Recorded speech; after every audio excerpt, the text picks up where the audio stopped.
శుభోదయం. ప్రియమిత్రులారా, ఈ ఉదయకాల దైవధ్యానమునకు స్వాగతం పలుకుతూ ఉన్నాను.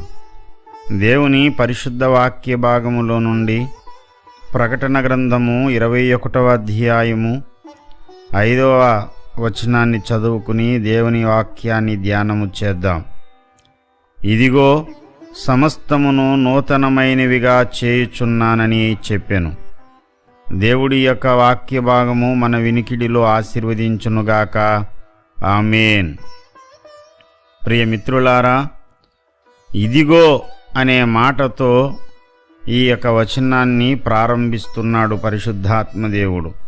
ఈ మాటలు నమ్మకమును నిజమునై ఉన్నవి గనుక వ్రాయుమని ఆయన నాతో చెప్పుచున్నాడు. అవునండి, దేవుని మాటలన్నీ నమ్మదగిన మాటలు, నిజమైన మాటలు. దానిలో కల్పితము లేదు, ఏ అనుమానము సందేహానికి తావే లేదు. ఇదిగో అనే మాటతో ఈ వచనం ప్రారంభిస్తూ ఉన్నాడు అన్నాను కదా. ఎందుకన్నాడు అంటే, దేవుడు సమస్తమును నూతన పరుస్తున్నాడు. ఎప్పుడండి? దానికి ఏదైనా ప్రత్యేకమైనటువంటి ముహూర్తం ఏమైనా ఉందా? తిథి నిర్ణయం ఏమైనా ఉందా? కానే కాదు. ఇదిగో అంటే సమీపముగా ఉన్నది అని అర్థము. ఏ వస్తువైనా సమీపంలో ఉన్నప్పుడు ఇదిగో అంటాము, దూరంగా ఉన్నప్పుడు అదిగో అనే మాటను ఉపయోగిస్తాం. అవును కదా. దేవుడు నీ జీవితంలో సమస్తమును నూతనపరచుట, నీ అభిషేకాన్ని, నీ దర్శనాన్ని, నీ హృదయాన్ని, నీ మార్గాన్ని, నీ సమస్తాన్ని, నీ ఆర్థిక వ్యవస్థను, నీ కుటుంబ పరిస్థితిని సమస్తమును నూతనమైనవిగా చేసే దినము సుదూరమైన భవిష్యత్తులో లేదు.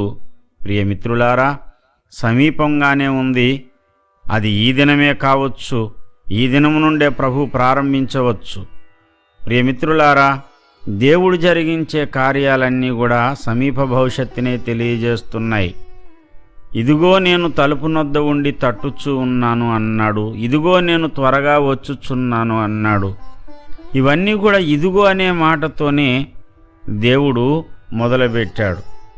కాబట్టి ఈ రోజున మనము కూడా దేవునికి లోబడే విషయంలో చూద్దాంలే, చేద్దాంలే అనే ధోరణి విడిచిపెట్టి, ఉన్నపాటున వచ్చుచున్నాను నీ సన్నిధికో రక్షక అన్నట్టు ఉన్నపాటుగా దేవునికి మనల్ని మనం అప్పజెప్పుకుంటే, దేవుడు చేస్తానన్న కార్యాన్ని మనం నమ్మగలిగితే, ప్రియమిత్రులారా, ఈ దినమే నీ జీవితంలో ఆయన కార్యం ప్రారంభమవుతుంది.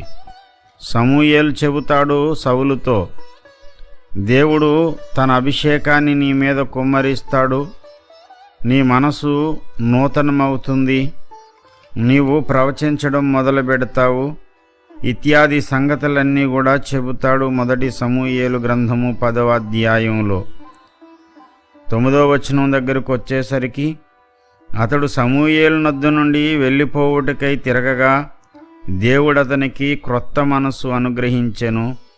ఆ దినముననే ఆ సూచనలు కనబడెను. ప్రియమిత్రులారా, శుభసూచకమైనటువంటి మాట నేను పలుకుతూ ఉన్నాను. ఈ దినముననే దేవుడు తాను ఉద్దేశించిన సకల శుభములు నీకు ప్రాప్తించునుగాక. దేవుడు నీ పట్ల తలంచిన ప్రణాళిక ఈ దినముననే దేవుడు ప్రారంభించునుగాక. విశ్వాసముతో నమ్మండి, దేవుని వాగ్దానాన్ని స్వతంత్రించుకోండి. గత సంవత్సరం అనుభవించినటువంటి చేదు మరలా నీ జీవితంలో కనిపించక, తీయని ద్రాక్షవల్లిగా దేవునికి ఇంపైన సువాసన కలిగిన హోమాన్ని అర్పించే యాజకునిగా దేవుడు నిన్ను నన్ను తయారు చేసి తన కార్యాభివృద్ధి కొరకు మనలను స్థిరపరచునుగాక. ఆమేన్. దేవుని యొక్క కృపా సమాధానములు మనకు తోడుగా ఉండునుగాక. ఆమేన్.